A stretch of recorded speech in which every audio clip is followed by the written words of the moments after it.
journal vous est offert par le FPI, Fonds des promotions de l'industrie, votre partenaire privilégié pour la réussite de vos projets.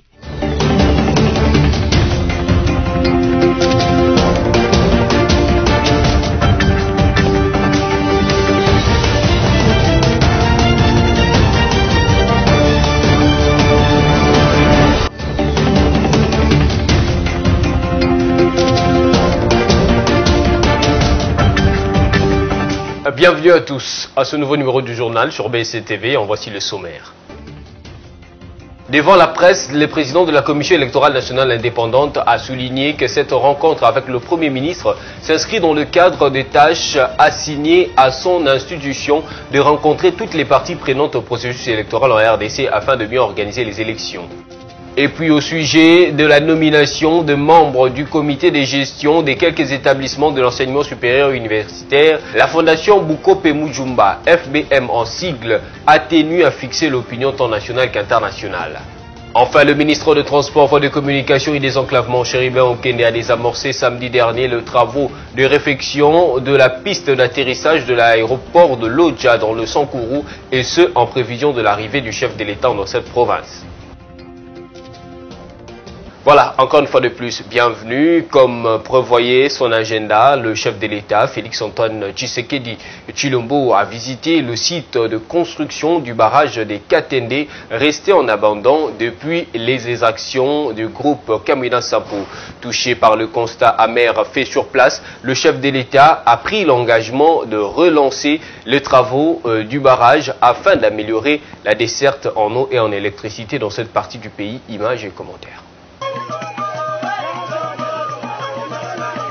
C'est un projet qui intéresse au plus haut point le Grand Kasaï et particulièrement la population de Kananga. Le barrage hydroélectrique des Katende sur la rivière Lulua, à une centaine de kilomètres de Kananga, devrait améliorer sensiblement la desserte en eau et électricité dans cette partie du pays.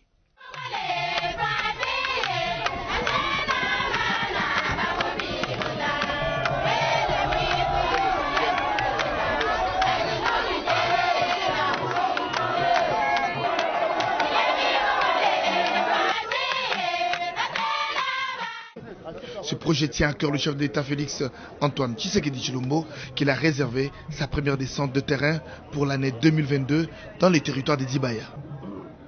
Sur place, le président de la République a fait le constat amer. Les travaux sont arrêtés et les herbes sauvages ont envahi le site. L'une des raisons de cet abandon est l'épisode Kamina Nsapu qui a tout ralenti. La présence du chef de l'État a apporté une lueur d'espoir. Le matériel bloqué à Lubumbashi a été totalement acheminé pour poursuivre les travaux. Tous ceux qui ont passé à la tête du pays n'ont pas pu le faire. Alors, il est le premier président à mettre pied sur le site. Alors, nous voyons qu'avec sa présence, dès que les travaux seront relancés et achevés, notre province va bien revivre. Et nos frères et sœurs qui chantent auront du travail et ça sera une grande joie pour la population. Vous voyez combien de gens sont là pour l'accueillir.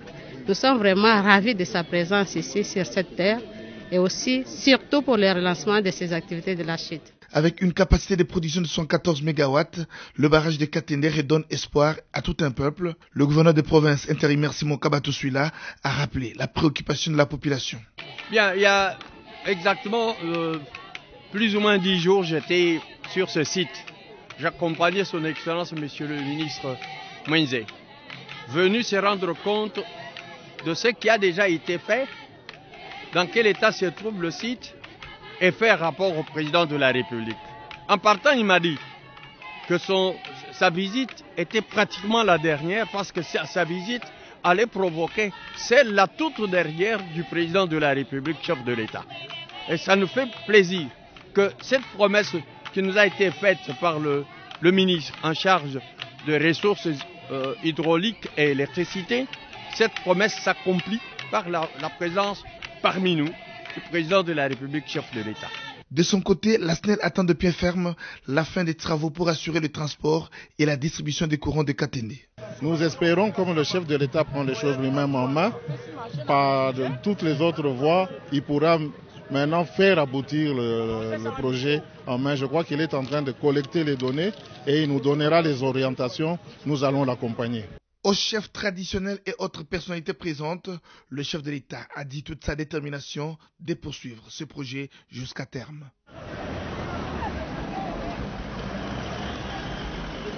Comme vous l'avez suivi au sommaire, le Premier ministre Jean-Michel Samaloukonde Kyenge a reçu vendredi 31 décembre à la primature le membre de la Commission électorale nationale indépendante CENI, conduit par le président de cette institution d'appui à la démocratie, Denis Kadima. Cette rencontre a permis aux membres de la CENI nouvellement installés de faire part au chef du gouvernement de moyens dont la centrale électorale a besoin pour mieux remplir sa mission d'organiser les élections dans les délais constitutionnels. On écoute le président de la CENI. Oui, la CENI, comme vous savez, est en place depuis quelques mois. Et parmi les tâches que nous sommes assignées, il y a celle de rencontrer les acteurs clés dans le processus électoral et le Premier ministre qui est le chef du gouvernement et la personne que nous avons vue aujourd'hui après avoir rencontré le chef de l'État il y a quelques semaines. Et le but de la réunion, c'était de discuter des moyens dont la CENI a besoin pour pouvoir mener à bien le processus électoral. Donc, nous avons rencontré le Premier ministre.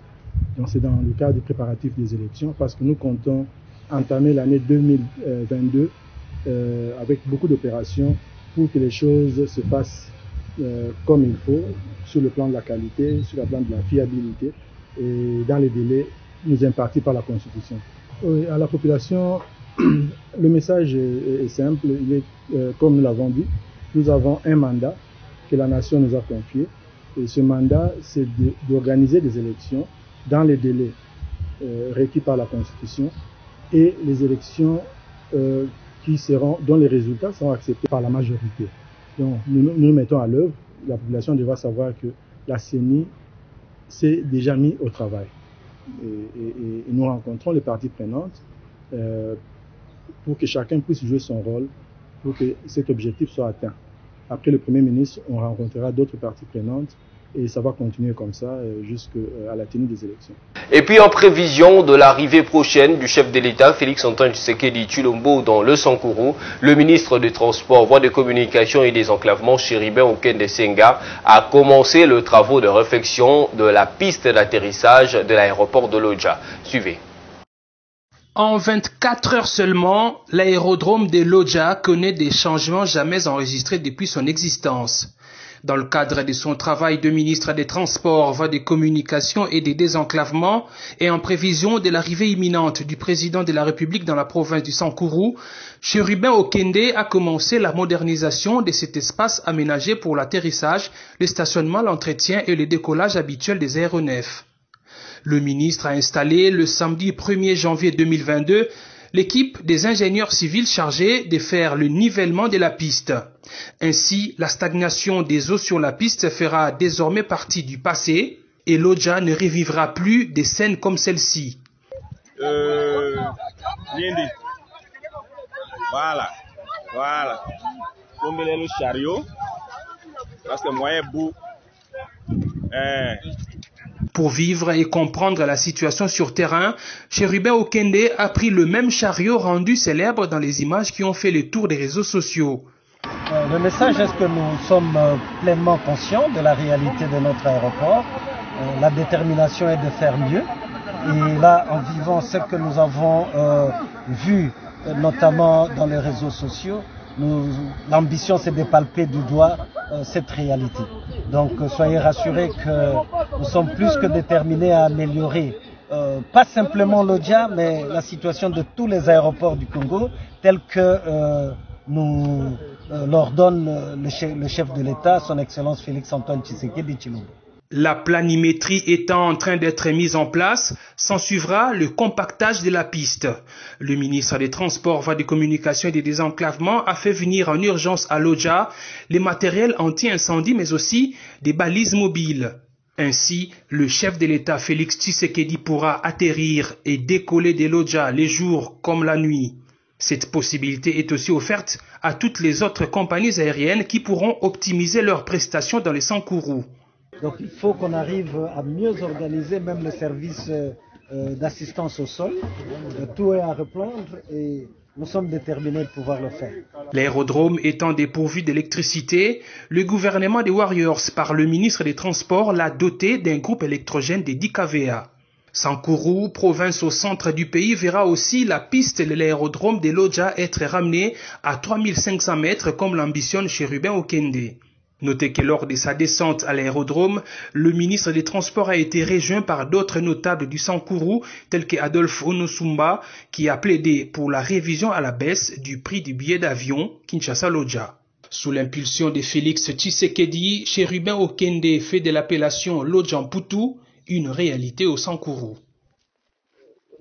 D'une province à une autre, la plage Tonde de Mwanda dans le Congo central est désormais ouverte après 3 ans. La cérémonie de la réouverture officielle de cet espace a eu lieu le week-end dernier sous le leadership du ministre du Tourisme Modéron Tsimba Matondo. Images et commentaires.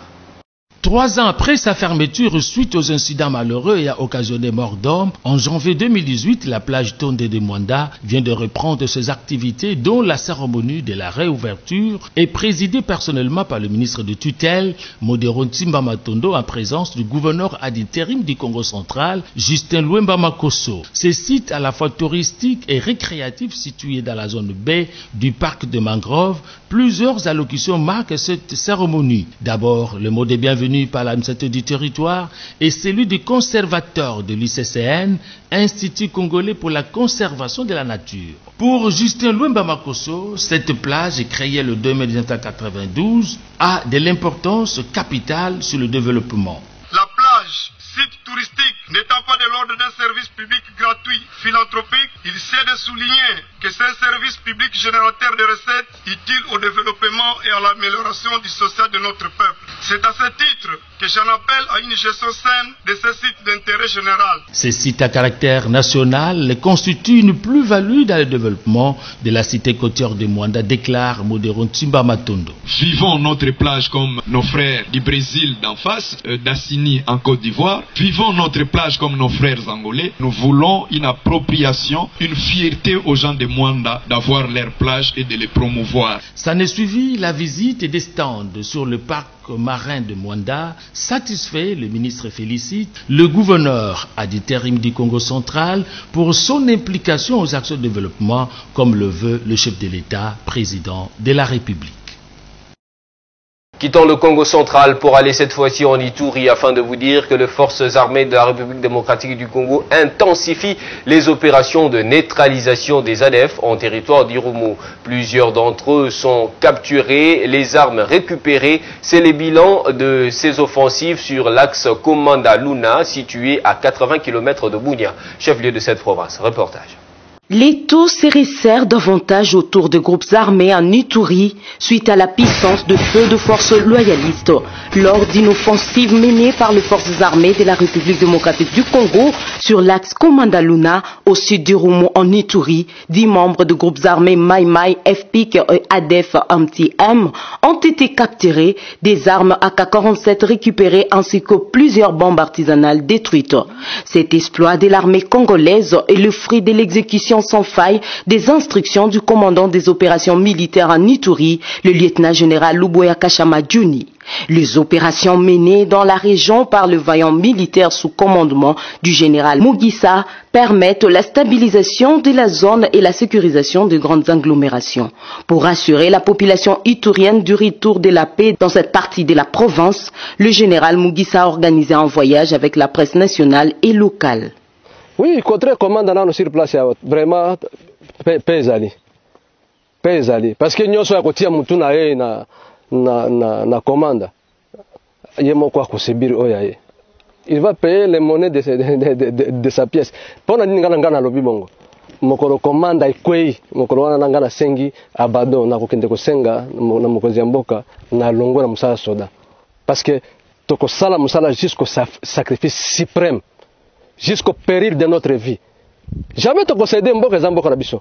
Moto akati sindelo ndenge nini aya ko bimisanga na mboka. Jamais. Alors il faut population baza na biso confiance.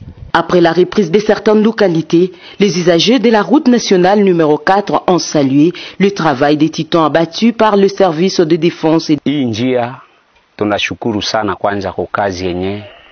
Nous saluons le travail abattu par le FRDC pour la réouverture de cette route.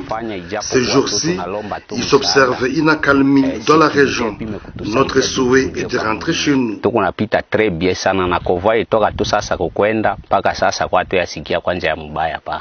Quoi qu'il en soit, quoi qu'il en coûte, les forces armées sont résolument engagées pour anéantir complètement le membre du mouvement insurrectionnel dans cette région d'Irumu afin de restaurer la paix et l'autorité de l'État, affirme le général Mugisha Joseph. Et puis encore 8 morts dans une attaque armée de rebelles ADF au village Kasaka, toujours dans les territoires de Beni, dans la nuit du dimanche à lundi 3 janvier 2022. Sophia Zaorati nous en dit plus dans cet élément. Les rebelles ADF ont encore tué 8 personnes dans la nuit du dimanche 2 à ce lundi 3 janvier 2022 au village Kasaka dans les territoires de Beni, province du Nord Kivu. D'après les chefs du village, Kidumu Makoma révèle à la presse que ces assaillants ont exécuté les civils pour motif. Des 2 de leur groupe ont été abattus la semaine dernière dans cette région. La société civile a également confirmé cette information et affirme que la situation est tendue ce lundi 3 janvier au village Kasaka. Rappelons que la nuit du jeudi au vendredi dernier, 2 jeunes garçons confondus aux voleurs ont été tués par la justice populaire au village Kasaka dans les territoires des Beni. Tout à fait autre chose à présent, la fondation Bukope Mujumba FBM en sigle a tenu à fixer l'opinion tant nationale qu'internationale le dimanche dernier sur les nominations de membres du comité de gestion dans quelques établissements de l'enseignement supérieur et universitaire. La FBM a réagi aussi sur la dernière sortie médiatique du professeur Kabassé Lédé-Lupen. Suivez. Sans pour autant dénier à son Excellence, Monsieur le ministre de l'Essu, le pouvoir de procéder aux nominations et désignations des animateurs de son secteur, il est à faire observer que cette nouvelle mise en place n'est pas consécutive aux états généraux de l'Essu tenus à Lubumbashi en septembre 2021, comme l'a à tort affirmé le professeur Kabassé. La mise en place viole la loi numéro 18/038 du 29 décembre 2018. Portant statut du personnel de l'enseignement supérieur, universitaire et de la recherche scientifique, spécialement en ses articles 220 et 221. Par exemple, nous avons constaté la nomination miraculeuse au poste de l'administrateur du budget à l'ISAM d'une ancienne étudiante qui a terminé en 2020, n'ayant pas la qualité d'administratif, sans numéro matricule. La nomination à l'ESAU au poste de l'administrateur du budget d'une assistante à qui a été frauduleusement attribué le grade de chef de travaux. Le personnel féminin de l'ESI est presque totalement ignoré dans la nouvelle mise en place. La période a été mal choisie, allusion faite aux activités académiques en cours, à savoir la deuxième session, les délibérations, les défenses, les inscriptions et autres textes. En ce que cette nouvelle mise en place vient perturber le fonctionnement régulier des institutions concernées. La nouvelle mise en place a violé les principes de l'équilibre géopolitique observé dans les nominations au sein des institutions publiques. Dans le cas d'espèce, d'aucuns ont crié à la matérialisation d'une volonté délibérée de rendre service à certains membres des familles biologiques de la tribu Nande et autres ressortissants de Kivu. À titre illustratif, à Kinshasa, plus ou moins 45% des postes sont occupés par l'espace Est, essentiellement ressortissants de Kivu, avec grande pondération de la tribu Nande, dont est originaire son Excellence, Monsieur le ministre de l'Éducation. À l'IEC Kinshasa, 3 membres du comité de gestion sont de l'Est, avec des Nande, dont le DG, qui est également de la famille de son Excellence, Monsieur le ministre de l'Éducation. À l'ISTA, 3 membres du comité de gestion sont de l'Est, dont des Nande, également membres de la famille de son Excellence, Monsieur le ministre de l'Éducation. À l'ISTEM Kinshasa, 3 membres du comité de gestion seraient Nande. Les illustrations faites par le professeur Kabassé concernant l'IEC Kinshasa et l'ISTA, au motif que c'est à cause de la contestation de ces 2 institutions que son Excellence, Monsieur le Premier ministre, chef du gouvernement, a décidé de surseoir cette mise en place, ne sont aucunement correctes pour des raisons ci-après. Concernant l'IEC Kinshasa, le DG Mbangal professeur ordinaire de son état, fait manager, ayant contribué à la transformation de l'IEC sur tous les plans, faisant de cette institution une référence de gestion et de la réforme voulue par son Excellence, Monsieur le ministre de l'Ici. La première et l'unique institution du pays à ce jour ayant numérisé les activités académiques, instauré le système d'anonymat, pointé à ce titre plusieurs fois par le ministre de l'Ici, son Excellence Moïndou Zangi Butondo, comme modèle dans la gestion et du progrès dans la mise en place des différentes réformes qui pointent à l'horizon, dont la suppression des ventes des syllabus proclamées tout haut par le président de la République, son Excellence Félix Antoine Tshisekedi Tshilombo, s'est vu vouloir remplacer avec son équipe à l'occasion de la mise en place décriée par celle dont le profil est relativement bas. Considération faite des défis à relever, chose qui viole même les principes selon lesquels on ne change pas l'équipe qui gagne. Concernant l'ISTA, le DG, professeur Kassengedia, a fait que l'ISTA cesse d'être appelé ironiquement, nous citons, Institut supérieur des troubles accélérés, où les étudiants excellaient en réquisition fortée de véhicules et autres gangstérismes estudiantins. De ce fait, une très haute personnalité du pays a affirmé, nous citons, dans le passé, en tant que membre de la classe dirigeante de ce pays, nous avons eu du fil à retordre avec les étudiants de l'ISTA.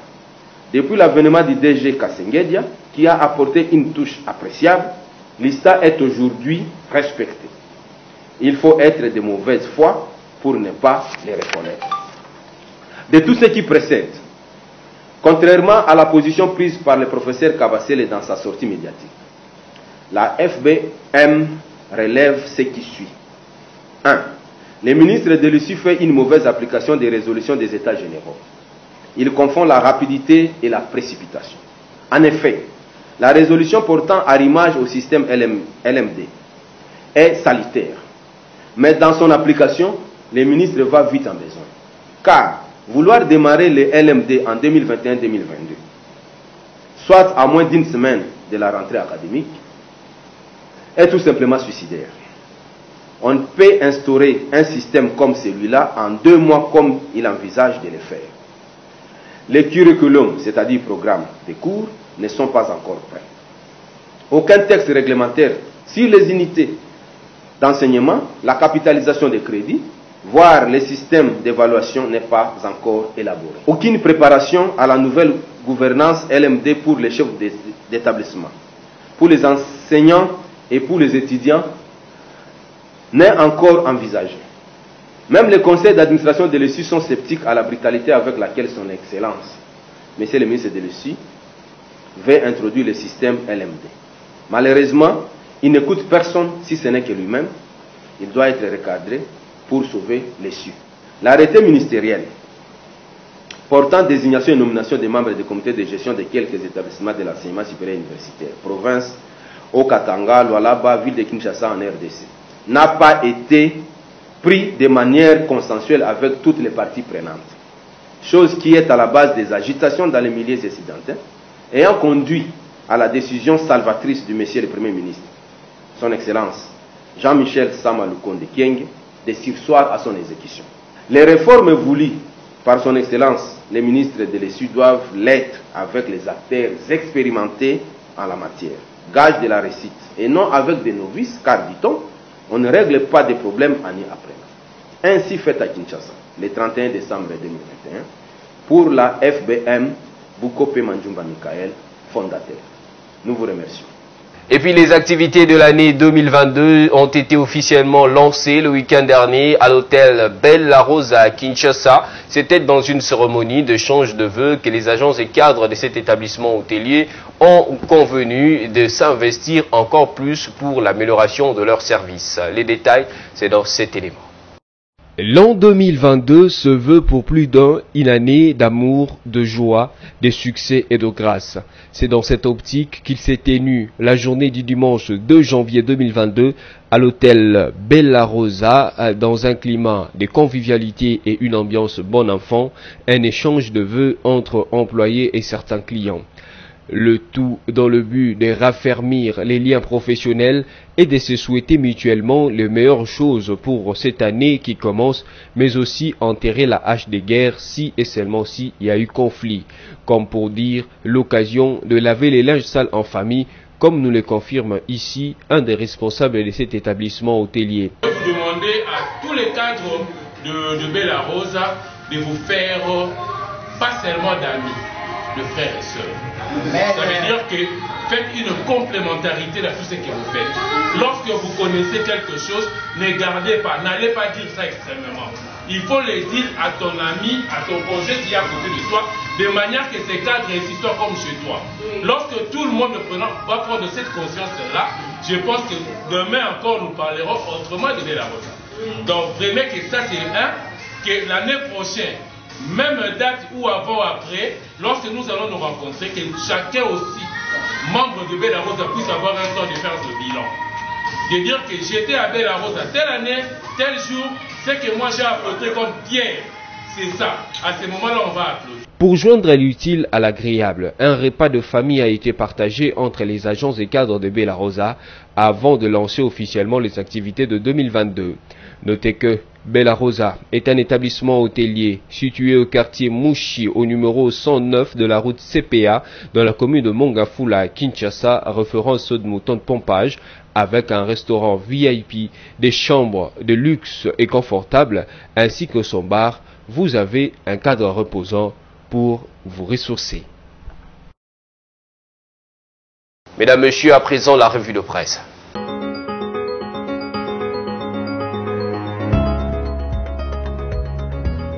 Bienvenue à la revue de presse de ce jour. Commençons par Forum des As qui écrit « Le chef de l'État Félix Tshisekedi passe le réveillon de Nouvel An à Kananga ». Le président de la République Félix-Antoine Tshisekedi Tshilombo a séjourné pendant une semaine accompagné de son épouse Mbuji-Mayi au Kasaï oriental dans le cadre de sa tournée dans le Grand Kasaï arrivé vendredi à Kananga, chef-lieu du Kasaï où il va passer le réveillon de Nouvel An. Le programme prévoit entre autres la visite de l'Académie militaire de Kananga et Faux, le barrage de Katende et la route de Kalamba-Mbuji. La population de Kananga et celle de son interlance active a réservé un accueil chaleureux au président de la République Félix-Antoine Tshisekedi Tshilombo. Mesdames, Messieurs, poursuivons avec l'agence congolaise de presse qui note en grand titre 8 morts dans l'état de siège en Ituri. Le lieutenant-général Johnny Luboya fait le bilan de sa gouvernance. Le gouverneur militaire de l'Ituri, le lieutenant-général Luboya Nkashama Johnny, a fait le bilan de ses différentes réalisations sur le plan sécuritaire, infrastructure et social depuis l'avènement de son administration le 10 mai 2021, soit 8 mois après l'instauration de l'état de siège au cours d'un point de presse animé vendredi dans le jardin du gouvernorat de la province à Bunia, en présence de membres du comité provincial de sécurité, du cabinet du gouverneur et d'une quarantaine de journalistes de l'autorité provinciale. Le gouverneur militaire a épinglé les premières actions de son administration, à savoir la sécurisation de la ville de Bunia, la réouverture de la RN 4 et la RN 27, la récupération de grands bastions de groupes armés, notamment Kubu, Bamba dans les territoires de Djougou, les localités de Tchabi et Boga dans les territoires d'Irumu ont également été recouvrées. Aujourd'hui, la paix, a-t-il fait savoir. Terminons avec Okapi.net qui écrit Sud Kivu, marche des enseignants à Kamituga pour réclamer leur enveloppe salariale volée. Les enseignants dont la paie a été volée au couvent des prêtres de la paroisse catholique des Tangila dans la ville de Kamituga dans les territoires de Mwenga au Sud Kivu sont descendus dans la rue ce week-end dernier pour exiger que l'argent volé soit retrouvé et la circulation a été paralysée à Kamituga. Les bandits armés ont emporté dans la nuit de la Saint-Sylvestre 300 millions de francs congolais au couvent de prêtres. Cette somme était destinée à la paix des enseignants de la province éducationnelle Sud Kivu 3 avant les festivités de fin d'année. Soutenus par les parents d'élèves et la jeunesse de la place, les enseignants demandent aux autorités de quadriller toute la ville de Kamituga afin de recouvrir l'argent volé et permettre ainsi aux enseignants de fêter eux aussi avec leur famille. Merci à vous d'avoir suivi cette revue de presse. À la prochaine.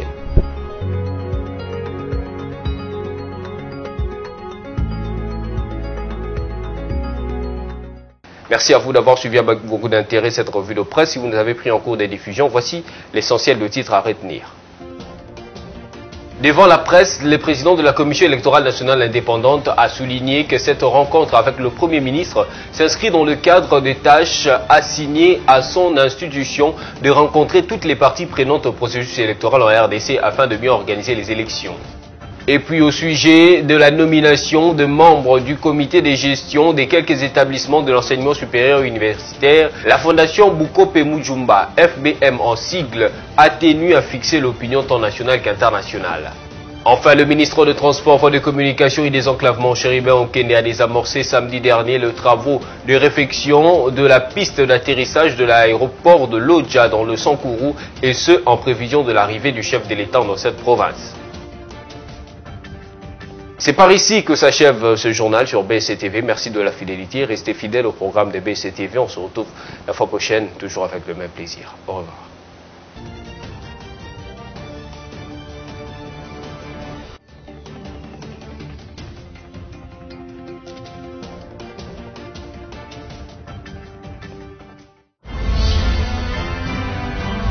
Ce journal vous a été offert par le FPI. Des promotions de l'industrie. Votre partenaire privilégié pour la réussite de vos projets.